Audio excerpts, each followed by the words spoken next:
Subhanahu wa ta'ala. Bukan tidak boleh pawai obor kemana-mana, boleh. Itu adalah satu hal yang baik, itu adalah syiar yang bagus. Namun jangan Anda di sini semua hanya bersemangat di dalam pawai obor kemana-mana, tapi Anda lupa mengisi malam-malam Ramadan dengan ibadah, mengisi siang-siangnya dengan bertakwa kepada Allah Subhanahu wa ta'ala. Ramadan adalah karunia besar dari Allah, di mana Allah memanjakan umat baginda Nabi Muhammad. Awaluhu rahmah, wa usatuhul maghfirah, wa akhiruhu itqu minan nar. Yang mana bulan suci Ramadan 10 hari pertama Allah bagi-bagi rahmat, 10 hari kedua Allah bagi-bagi yang namanya pengampunan, dan sisanya 9 atau 10 hari terakhir Allah membagi-bagi yang namanya door prize, itqu minan nar, pembebasan dari api neraka. Saudara, kalau kita bicara rahmat di bulan lain Allah bagi, kalau kita bicara maghfirah, pengampunan di bulan lain Allah bagi. Dikatakan Ar-Rajab syahrullah, syahrul maghfirah. Rajab bulan pengampunan, wal Muharram syahrul rahmah, Muharram bulan rahmat. Bulan-bulan lain ada, tapi itqu minan nar hanya ada di dalam bulan suci Ramadan, saudara. Maka jadilah Anda orang-orang yang sukses, yang bisa meraih rahmat dan pengampunan dari Allah, serta mendapatkan itqu minan nar, pembebasan dari api neraka, saudara. Maknanya apa? Allah tahu kualitas kita ini iman-iman tipis, sudah. Kualitas kita ini kadang-kadang butuh disemangatkan, sehingga Allah tahu akan hal itu. Allah Ta'ala kasih di akhir bulan suci Ramadan dengan sesuatu yang besar. Allah kasih motivasi buat kita, yaitu apa? Yaitu pembebasan dari api neraka, sudah. Sehingga jadilah orang yang beruntung, yang bisa mendapatkan daripada bonus yang besar dari Allah Subhanahu wa ta'ala. Jangan sia-siain. Ini bulan Ramadan kita masih diizinin sama Allah, mudah-mudahan kita sehat panjang umur bisa ngerasain Ramadan tahun ini, sudah. Tapi belum tentu tahun depan kita ngerasain. Maka oleh sebab itu maksimalkan Ramadan ini, sehingga insya Allah mudah-mudahan Allah Ta'ala panjangkan usia kita bisa mencicipi Ramadan yang lain. Dan akhwat rahimakumullah, dikatakan juga tadi bulan Ramadan ini syahrul furqan, bulannya Al-Quran. Sehingga setiap bulan Allah Ta'ala itu memberikan daripada kekhususan ibadah-ibadah di dalamnya. Sya'ban dengan sholawatnya, Rajab dengan istighfarnya, dan Ramadan dengan tilawatul Qur'annya, dengan durusul Qur'an, dengan membaca Al-Quran wa qiraatul Qur'an. Sehingga Ramadan kita khususkan untuk bisa menghatamkan Al-Quran. Dan akhwan rahimakumullah, ketahuilah mereka orang-orang soleh. Rabi'atu Adawiyah, seorang wanita solehah, tercatat di dalam managib mereka orang-orang soleh. Rabi'atu Adawiyah itu tercatat seumur hidupnya mereka berhasil menghatamkan 12.000 kali hataman Al-Quran. Dia wanita soleha. Al-Habib Ahmad Al-Muhdar ketika mendapatkan riwayat bahwasannya Rabi'atu Adawiyah menghatamkan 12.000 kali, maka beliau mengatakan, membaca firman ilahi ar-rijal qawwamuna 'alan nisa, laki-laki itu lebih baik, lebih bagus, lebih mampu daripada wanita. Sehingga bila mana Rabi'atu Adawiyah 12.000 kali, Ahmad Al-Muhdar harus lebih banyak. Sehingga seumur hidup Habib Ahmad Al-Muhdar menghatamkan 14.000 kali hataman Al-Quran. Al-Habib Abdurrahman As-Segaf, orang yang pertama kali dijuluki As-Segaf, sehingga semua As-Segaf keturunan beliau. Bahkan keturunan bin Syekh Abu Bakar Al-Hamid Al-Muhdar itu masih keturunan Habib Abdurrahman As-Segaf. Habib Abdurrahman As-Segaf ini banyak menurunkan daripada apa? Marga-marga para habaib. Al-Habib Abdurrahman As-Segaf punya rutinitas. Pagi 4 kali hatam Quran, sore 4 kali hatam Quran, itu di luar bulan Ramadan. Masuk bulan Ramadan, setiap 1 rakaat dia hatamkan Quran, baik sholat fardu maupun sholat sunnah. Kalau sholat fardu sehari semalam kita jumlah 17 rakaat, belum sunnahnya, qobliyah ba'diyah 12 rakaat, kemudian tarawehnya 20 rakaat, witirnya kita 3, beliau 11, duha kita 2, beliau 8, belum sholat tahajudnya, belum sholat hajatnya, belum sholat tasbihnya, sehingga sehari semalam puluhan kali dia hatamkan Al-Quran. Kemudian Al-Habib Umar bin Abdurrahman Al-Attas yang merangkum akan Ratib Al-Attas pernah memanggil muridnya yang bernama Al-Habib Abdullah Al-Haddad yang merangkum Ratib Al-Haddad. Abdullah kemari, maka datang Habib Abdullah. Iya guru, bacalah di hadapan saya Al-Fatihah, saya akan baca di hadapan kamu 30 juz Al-Quran.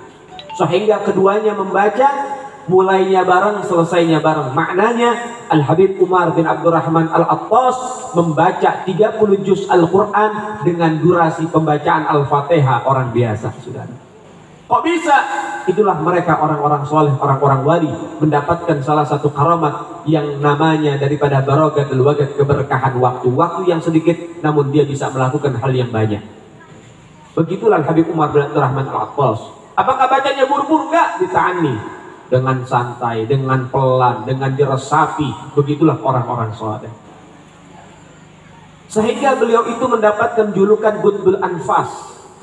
Kenapa mendapatkan julukan Qutbul Anfas? Salah satunya beliau itu kalau nafas, sekali tarikan nafas dia baca 1000 kali ya latif.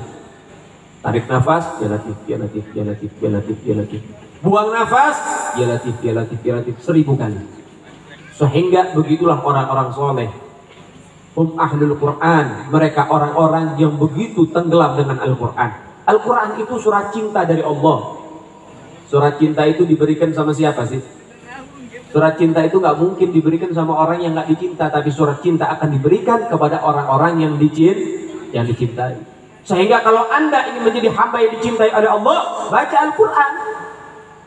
Kalau pengen menjadi manusia yang dicintai oleh Allah, baca surat cinta dari Allah, Al-Quran. Sehingga kita menjadi orang-orang yang dicintai oleh Allah Subhanahu wa ta'ala.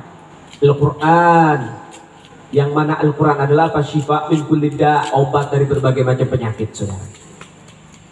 Anak-anak muda yang gundah gulana, yang galau-galau, baca Quran. Jangan baca chat dari mantan. Baca Quran.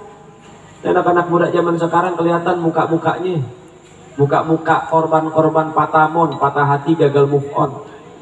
Kenapa? Ya korban Sebastian, sebatas teman tanpa kepastian.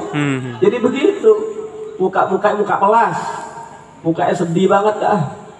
Baca Quran, ala bidzikrillah tatma'innul qulub. Sesungguhnya dengan membaca Al-Quran, dengan mengingat Tuhan, dengan berzikir kepada Allah, ibadah kepada Allah dapat menenangkan hati. Nah, saudara yang dimuliakan oleh Allah Subhanahu wa ta'ala, healingnya anak muda atau healing nggak orang sini nih? Healing itu apa ya? Mencari ketenangan, jalan-jalan, ya, mencari ketenangan. Nah, healingnya anak-anak orang-orang Islam, healingnya muslim dan muslimah itu apa? Baca Quran. Itu healing gitu. Cari ketenangan dengan membaca Al-Quran. Dan akhwat rahimakumullah, jangan disia-siain. Ini kitab luar biasa. Dari 104 yang Allah turunkan, 100 berupa suhuf, 4 berupa kitab. Itu semua kemuliaan daripada kitab itu semua disimpan oleh Allah di dalam Al-Quran. Dan kemuliaan itu disimpan oleh Allah di dalam suratul Fatihah. Dan semua itu disimpan oleh Allah dalam suratul Fatihah di mana? Di kalimat basmalah. Dan semua itu diletakkan oleh Allah lagi di tempat yang rahasia di mana? Di huruf ba-nya basmalah. Dan Allah letakkan lagi di tempat yang paling rahasia seluruh kemuliaan Al-Quran di mana? Di titiknya ba. Di mana titiknya ba? Titiknya ba di mana? Banyak yang salah nih. Titik ba ada di mana? Ada yang bilang bawah, sebetulnya salah. Titiknya ba yang dimau oleh para ulama apa? Ketika meletakkan pulpen kepada kertas, maka itu titik ba pertama ketika Anda menuliskan basmalah. Jadi bukan yang di bawah, di ujungnya sudah. Allah meletakkan daripada kemuliaan seluruh yang ada ini di dalam basmalah. Dan itu di dalam huruf ba-nya. Begitu luar biasa. Maka jangan tinggalkan Al-Quran, ini hadiah dari Tuhan. Nah, saudara yang dimuliakan oleh Allah Subhanahu wa ta'ala, Al-Quran itu akan datang salah satu di antara dua. Semua manusia akan didatangi oleh Al-Quran di dalam kuburnya, tapi salah satu di antara dua. Apa? Yang pertama, jadi laknat. Nanti Quran bakal datang ke kubur kita. Kalau kita jarang baca Quran, nanti Quran memberikan kesaksian kepada malaikat Munkar Nakir. Hai malaikat, ini orang terlaknat, terkutuk. Dia hidup tapi dia tidak pernah membaca aku. Maka dilaknat oleh Al-Quran. Tapi Al-Quran akan datang kepada orang-orang yang gemar membaca Al-Quran, cinta dengan Al-Quran, maka datang itu Al-Quran menjadi syafaat. Malaikat Munkar Nakir mau pengen memberikan pertanyaan kubur, Al-Quran bilang, udah jangan tanya lagi, ini orang baik. Hidupnya dia baca saya, hidupnya dia tadabburi saya, hidupnya dia selalu mendalami saya, hidupnya dia memikirkan saya, membaca saya, mengulang-ulang saya. Ini orang baik, nggak perlu lagi ditanya-tanya, masukin langsung ke dalam surga. Allahumma jalna minhum, mudah-mudahan kita termasuk bagian orang-orang yang beruntung, saudara. Nah, saudara yang dimuliakan oleh Allah Subhanahu wa taala, saat ini perlu kita biasakan. Perlu ada paksaan. Mungkin banyak di antara kita yang sudah lama tidak pernah membaca Al-Qur'an atau memegang Al-Qur'an. Sekarang butuh dipaksa. Baca Al-Qur'an, pegang Al-Qur'an, buka Al-Qur'an dan baca Al-Qur'an di setiap lembarnya. Sehingga insya Allah mudah-mudahan Allah Ta'ala takdirkan kita Ramadan ini kita bisa hatamin Quran, saudara. Amin ya Rabbal. Nah, saudara yang dimuliakan oleh Allah, penting juga harus disampaikan, di dalam bulan puasa ini nanti banyak orang-orang gila. Kok saya bilang orang gila? Iya, banyak orang puasa tapi nggak dapat pahala, malah dapat dosa. Siapa mereka? Mereka yang Nabi katakan, kam min shaimin laisa lahu min siyamihi ilal ju'i wal atas. Berapa banyak orang-orang yang puasa namun mereka tidak mendapatkan apapun melainkan hanya mendapatkan lapar dan dahaga saja. Analoginya, gambarannya begini. Ada orang kerja nggak mau terima gaji tapi maunya bayar denda. Kira-kira enak apa enggak? Enak apa enggak? Dan saya pengen tanya nih, orang kerja dikasih gaji nolak tapi mau bayar denda tiap hari bertahun-tahun dia bayar denda. Ini kira-kira orang pintar apa orang bodoh? Bodoh. Pintar apa bodoh? Orang kerja ngarep apa? Kerja ngarep apa? Gaji. Kerja ngarep apa? Gaji. Yang diharapkan enggak? Gaji. Orang kerja nggak mau digaji tapi bayar denda, itu orang bodoh. Begitu juga ada orang puasa nggak mau dikasih pahala malah cari dosa, itu orang gila. Bukan bodoh lagi tuh, gobloknya keterlaluan. Kenapa demikian? Iya, karena dia melanggar beberapa pelanggaran dari Tuhan, saudara. Siapa mereka? Mereka yang melanggar lima perkara. Nabi bilang orang-orang yang puasanya sah tapi nggak dapat pahala, bahkan dia dapat dosa. Siapa? Yang pertama, al-kadbu, para pendusta, orang yang suka bohong. Ente puasa, ente bohong, nggak dapat pahala. Seketika itu batal ente punya pahala, terbakar pahala ente. Jadi bulan puasa buat ibu-ibu itu waktu yang tepat buat interogasi suami. Jadi nggak bisa bohong dia. Yang kedua, wal ghibah. Ini wanita-wanita nih banyaknya nih. Para penggosip-penggosip. Kadang-kadang kita heran. Kadang-kadang ibu-ibu kalau ngegosip itu di atas apa? Di atas gerobak sayur. Itu gerobak sayur bisa berubah jadi meja bundar.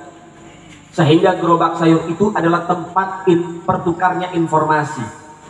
Tukang sayur itu bukan orang kampung kita, orang luar. Datang ke kampung kita nawarin sayur. Paham? Betul apa enggak, Bu? Betul apa enggak?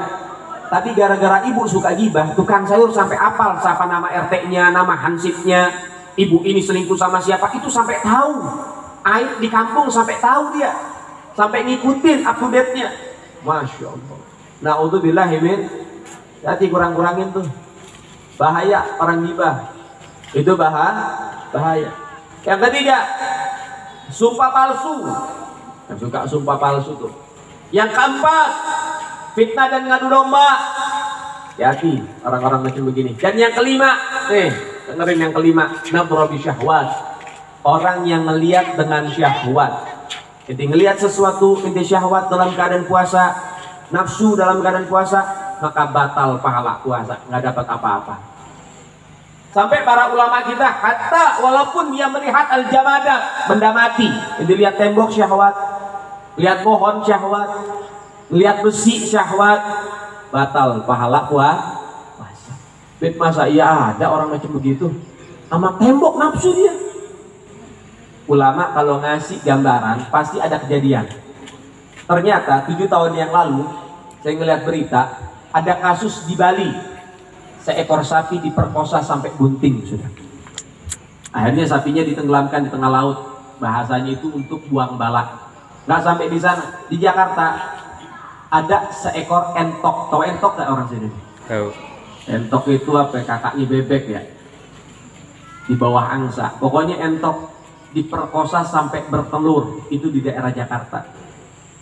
Saya pengen nungguin netesnya, mukanya kayak siapa. Ini kejadian nyata, real, fakta, betul kejadian. Bayangin sampai hewan-hewan kadang-kadang juga menjadi korban pelecehan, sudah. Na'udzubillahi min.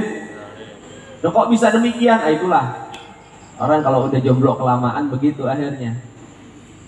Cari cewek gak dapet buat dinikahin, biaya kagak punya, ngelamar ditolak mulu, muka pas-pasan. Akhirnya apa? Ya kambing lewat sikat. Na'udzubillahi min. Itu yang harus kita perhatikan baik-baik ya. Awas, jaga matanya, jaga mulutnya, jaga telinganya untuk bisa mendapatkan keberkahan bulan Ramadan. Nah, saudara ini dimuliakan oleh Allah. Kadang-kadang di dalam bulan Ramadan itu banyak ujian dari Allah Subhanahu wa Ta'ala. Banyak ujian dari Allah. Betul kata Nabi. Nabi bilang dalam hadis kok. Nabi bilang apa? Futihatil jannah. Itu pintu surga dibuka. Ubrigatil nar. Pintu neraka ditutup. Kemudian apa? Setan-setan dikunci, dibelenggu, diikat. Setan-setan diikat. Saya pengen tanya, tugas setan ngapain ya? Tugas setan ngapain? Menggoda manusia. Betul. Itu sambilan. Tapi ada kerjaan yang paling utama, itu pekerjaan sambilan doang, ceperan, godain manusia ceperan. Tapi kerjaan setan yang paling utama ngapain? Mengkader manusia biar jadi kayak setan, sudah. 11 bulan dia didik karyawan-karyawan baru tuh. Dia didik manusia biar bermental setan. Untuk apa? Nah, untuk Ramadan. Ketika mereka semua dikurung oleh Allah, nah ini setan-setan manusia nanti yang bergerak. Sekarang setan dikunci, setan diikat di bulan Ramadan.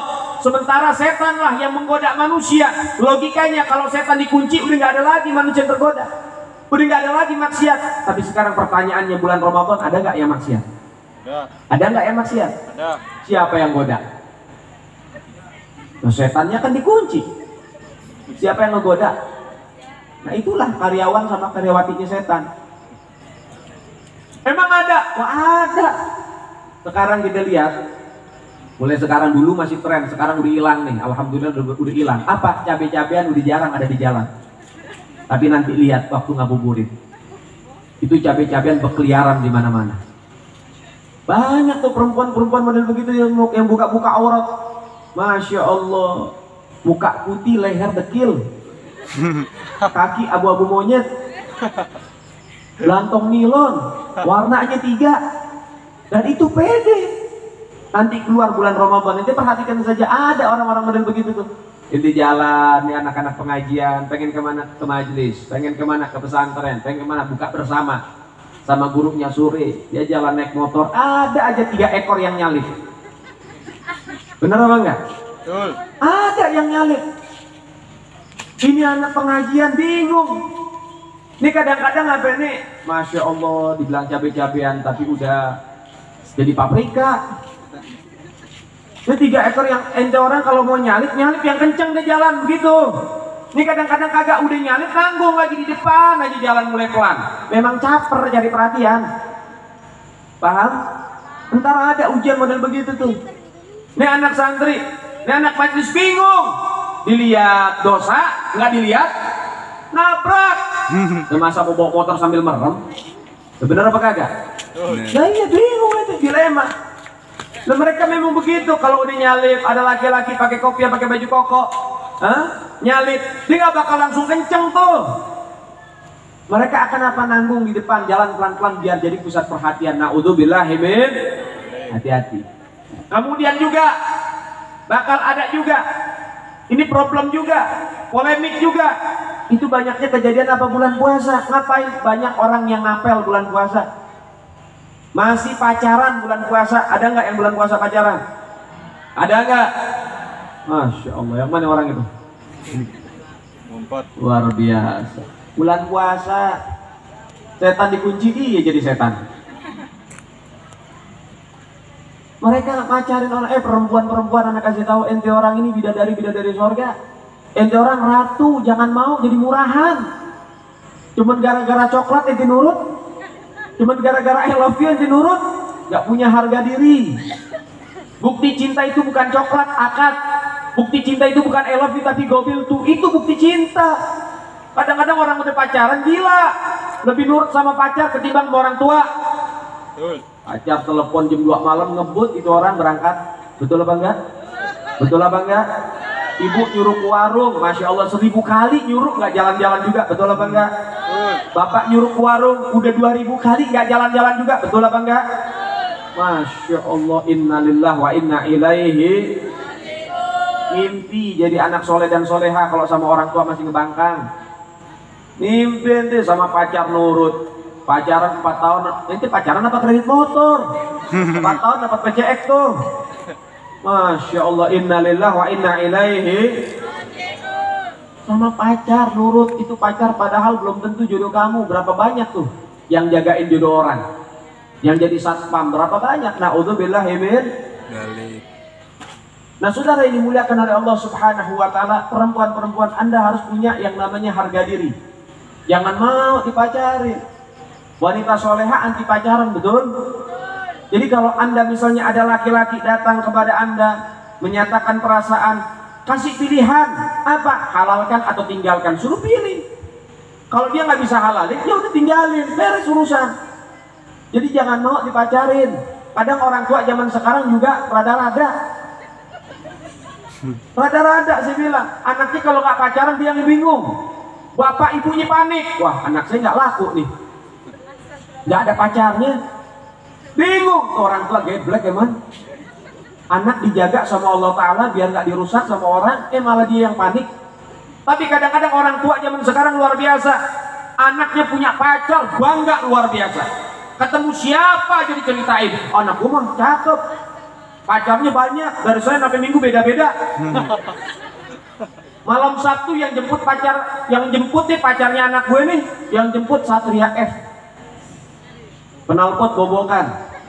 Kalau lewat di kampung bawaannya pengen nyambit aja, berisik, kencang kagak jalannya. Masya Allah. Kalau malam minggu Ninja 2,5, cicilan masih panjang, nunggak 10 tahun, kejar debt collector. Kalau malam Senin yang jemput Mio Embrem, rokok Magnum, minuman ale-ale, miskinnya belagu loh. Na'udzubillahi min. Jangan begitu, tinggalin maksiat-maksiat. Nah saudara yang dimuliakan oleh Allah, jangan. Antum semua ini seorang muslim dan muslimah, sudah ada yang namanya apa? Yang namanya batasan-batasan. Sudah ada tuntunan dan arahan. Sudah ada yang namanya daripada apa? Syariat yang telah ditetapkan oleh Tuhan, sudah. Jalanin sebaik-baiknya. Orang nggak pacaran bukan berarti dia nggak punya jodoh. Paham? Pernah ngeliat kucing pacaran? Pernah ngeliat tikus pacaran? Tapi kira-kira tikus sama kucing ada nggak jodohnya? Ada nggak anaknya? Kawin nggak dia? Nah kucing sama tikus ada jodohnya, masa Anda nggak ada? Logikanya gitu aja, betul? Maka kalau sebab itu jangan panik, jangan bingung. Urusan jodoh urusan Allah. Yang laki ikhtiar, yang perempuan doa, minta sama Allah, usaha. Paham? Jangan kerjaannya perempuan zaman sekarang tebar pesona. Dikit-dikit selfie, Masya Allah. Kalau saya sama para habaib, sama para kiai, kita ini akidahnya Ahlus Sunnah wal Jamaah. Tapi kalau anak muda zaman sekarang enggak, beda akidahnya apa? Ahlus selfie gue share. Habis di selfie dia share dia. Bikin status, bikin story. Yang lihat kagak ada, PD-nya luar biasa. Masya Allah, na'udzubillahi min. Jangan mau dibodoh-bodohin medsos. Ente boleh punya medsos, gak jadi masalah. Medsos itu seperti pisau. Jadi yang salah bukan medsosnya, yang salah penggunanya. Bagaimana cara Anda menggunakan medsos dengan baik sehingga menghasilkan baik. Kalau Anda menggunakan medsos dengan buruk, maka memberikan hasil yang buruk. Sama kayak pisau. Kalau pisau buat potong bawang, buat masak bagus. Kalau pisaunya buat nodong, buat bunuh, ya jelek. Paham? Sekarang Nabi, ya Allah, Nabi sedih ngelihat umat Islam zaman sekarang. Kita ini kalau ditanya umat Nabi apa bukan? Iya, umat Nabi. Ditanya cinta nggak cinta, rindu nggak rindu, siap berjuang nggak siap. Tapi lihat, siapa yang kebanyakan maksiat di medsos? Yang goyang-goyang kayak ulet bulu di medsos siapa? Itu muslim dan muslimah, pakai jilbab, dia nggak ada malunya. Kalau hadir pengajian rapi, jilbabnya bagus, syar'inya bagus. Tapi kalau di medsos, celana jeans, baju ketat. Innalillah wa inna ilaihi. Masya Allah, itu perlu diperhatikan. Hijrah jangan tanggung-tanggung. Hijrah yang benar, yang lurus, yang lempeng, yang bagus. Nah saudara yang dimuliakan oleh Allah Subhanahu wa ta'ala, maka oleh sebab itu Jangan mau. Yang laki tahan dirinya. Sampai Nabi bilang, jadi kalau punya duit, punya modal, punya kemampuan buat nikah, nikah deh. Kalau kamu nggak punya kemampuan untuk menikah, maka Nabi kasih solusi apa? Puasa. Paham? Puasa, karena puasa itu menekan daripada syahwat. Nah, orang tua zaman sekarang juga hati-hati, syariat mesti dikedepankan. Kalau ada anak laki-laki datang kepada Anda, anaknya baik, anaknya bagus, anaknya soleh, minta anak Anda, jangan Anda bikin don. Baru datang pengen ngelamar anaknya dia, dikit-dikit yang ditanya apa? Uangnya berapa? Penghasilannya berapa? Kerjaannya apa? Kendaraannya apa? Sudah punya rumah apa belum? Yang ditanya semua tentang dunia. Kapan nanya tentang akhirat? Sholat subuhnya bagus gak? Cinta gak sama ulama? Dalam perjuangan ulama ikut apa enggak? Terawihnya bolong apa enggak? Baca Qur'annya udah berapa kali khatam? Itu yang ditanya. Yang ditanya duit mulu. Ini anak udah baik, keluaran pesantren, dulu cakep, udah masya Allah, datang, Pak, saya pengen pindah anak bapak, saya nggak mau pacaran, saya pengen halal. Ya boleh, kalau kamu mau sama anak saya 150 juta net. 150 juta. Kalau kata anaknya nggak bisa nego halus nih. Akhirnya apa? Yang model begini nih yang merusak syariat. Paham? Ketika pernikahan dipersulit, perzinahan akan berjalan dengan sendirinya. Paham? Na'udzubillahi min. Ini orang-orang macam begini, orang tua macam begini nih, tahlilin aja dah. Masya Allah, orang pengen ibadah dipersulit. Na'udzubillahi min. Kasihan, banyak jomblo berkeliaran, kasihan. Mau 3 periode nanti masih jomblo aja, kemana aja. Masya Allah. Nah, saya kasih jawaban. Kalau Anda dapetin dalam keadaan demikian, Anda pengen ngelamar orang, kemudian Anda di situ langsung ditembak tentang harga dan lain sebagainya, yang mana Anda tidak mampu, dan Anda sudah menjelaskan, Pak, kalau 30-50 juta saya insya Allah saya usahain deh, biar saya bisa kawin, saya pengen halal. Cuman kalau lebih dari itu saya nggak mampu, Pak. Oh, kalau nggak mampu jangan ngelamar anak saya deh. Nah, orang macam begini nih, orang tua macam begini, jawab, jangan dimin, biar tahu rasa. Apa jawaban yang paling pas? Bilang sama itu orang tua, Pak, saya kemari pengen nikah. Sekarang Bapak pengen nikahin anak apa pengen jual anak? Kalau Bapak kasih harga begini, apa bedanya sama jual anak? Betul? Betul. Kalau Bapak pengen jual anak, memang niatnya pengen jual anak Bapak, saya bantuin deh, saya pasarin di Shopee sama OLX. Gimana kira-kira? Keuntungan bagi rata, Pak. Sekalian aja. Masya Allah. Tapi ngomong-ngomong, anak Bapak dusbuknya masih lengkap gak nih? Ada lecet pemakaian gak gara-gara? Ini keadaan kita. Orang-orang bangga dengan pacarannya, tapi mereka semua gak bangga dengan syariat yang telah diajarkan oleh baginda Nabi Muhammad. Kalau pacaran 10 tahun, 15 tahun, kalau kawin setahun cerai. Kenapa itu orang-orang yang setahun cerai, 2 tahun cerai, sebulan cerai? Kenapa? Jawabannya apa? Karena udah terlalu lama pacaran, udah bosan dia di pacaran. Na'udzubillahi min. Maka oleh sebab itu, yuk sama-sama kita sambut Ramadan dengan apa? Dengan mengedepankan syariat baginda Nabi Muhammad. Diperbaikin lagi yang belum baik, diperbaikin lagi. Syariat-syariat yang belum bagus, dibagusin lagi. Syariat-syariat yang belum sempurna, disempurnakan lagi. Khususnya baca Al-Quran. Karena syariat Nabi itu banyak, syariatnya Rasul itu banyak. Nah, itu diperbaikin, itu diperbagus, sehingga kita menjadi orang-orang yang beruntung dunia sampai akhirat. Nah, saudara yang dimuliakan oleh Allah Subhanahu wa Ta'ala, baca Quran. Ibu-ibu nanti Ramadan nyumbang, Bu, bikinin nasi bungkus 5 bungkus tiap hari, anterin ke musola biar buka bersama sama warga. Kasih, itu ibadah diajarkan sama Nabi. Yang bapak-bapaknya beliin Aquadus, itu dibeliin buat bagi-bagi, buat minum tuh, air minum, buat nanti buka puasa. Yang lain ada lagi yang nyumbang kurmanya, ada yang nyumbang kolaknya, ada yang nyumbang daripada jusnya, es buahnya, sumbang. Biar ada yang namanya kebersamaan, sumbang. Tapi Beb, sekarang boleh tuh buka bersama tapi nggak boleh ngobrol. Lah kenapa lagi? Kenapa jadi ngatur? nyumbang kagak ngatur iya, ngobrol ini nggak jadi masalah. Kagak nyumbang mau ngatur-ngatur, ada orang buka puasa diem-dieman gabuk loh. Ngobrol biasa nggak ada masalah, betul? Kadang-kadang suka aneh-aneh, ya Allah nggak habis pikir, yang tua di otak atik. Toaknya berapa di musola di masjid teh? Tambahin lagi 10, jangan tanggung-tanggung. Yang bayar listrik kita, kenapa yang ngatur dia? Dan saudara yang dimuliakan oleh Allah Subhanahu Wa Taala, maka oleh sebab itu aja diperbaiki.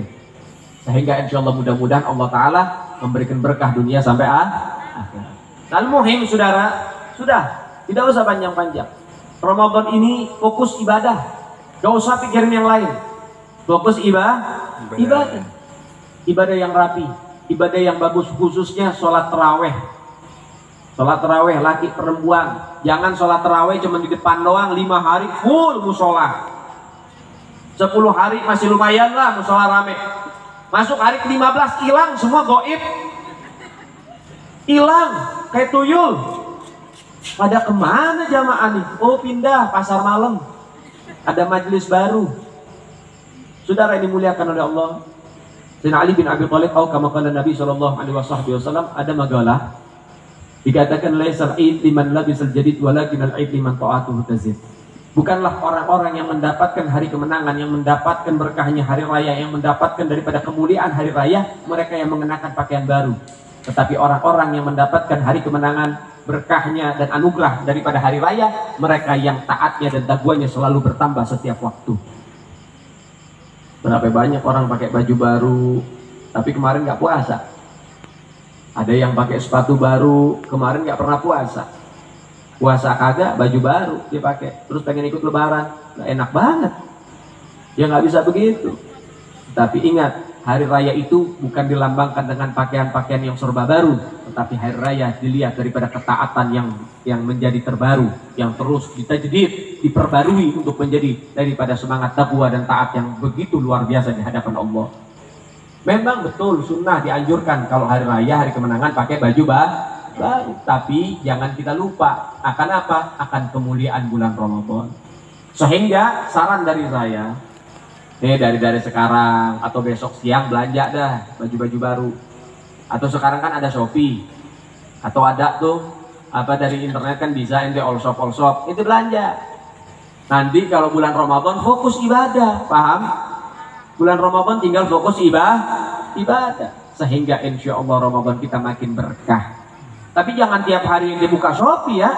Kesian suami, Masya Allah luar biasa. Kadang-kadang dikit-dikit paket. Ini apaan nih? Saya kadang-kadang korban juga, istri saya dikit-dikit paket mulu di rumah saya nih. Perasaan saya nggak mesen dah. Masya Allah. Nah, maka oleh sebab itu jangan kita di sini fokus dengan belanjanya, tapi fokus dengan ibadah. Sehingga insya Allah mudah-mudahan Allah Ta'ala kasih kepada kita kekuatan dalam ibadah di dalam bulan suci Ramadan. Bisa hatamin Quran berulang kali dan semakin giat di dalam mengaji dan tagarub kepada Allah Subhanahu Wa Ta'ala. Insya Allah mudah-mudahan usia kita dipanjangkan dalam keadaan sehat walafiat, dalam keadaan taat kepada Allah dan Rasulnya.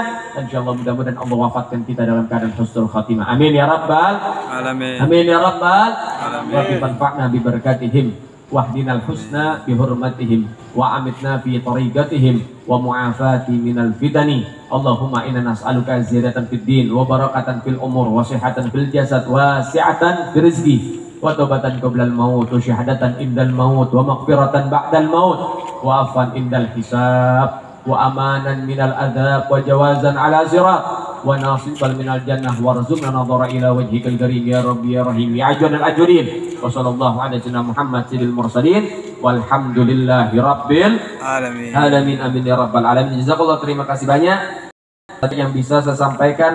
Billahi taufiq wal hidayah. Wassalamualaikum warahmatullahi wabarakatuh.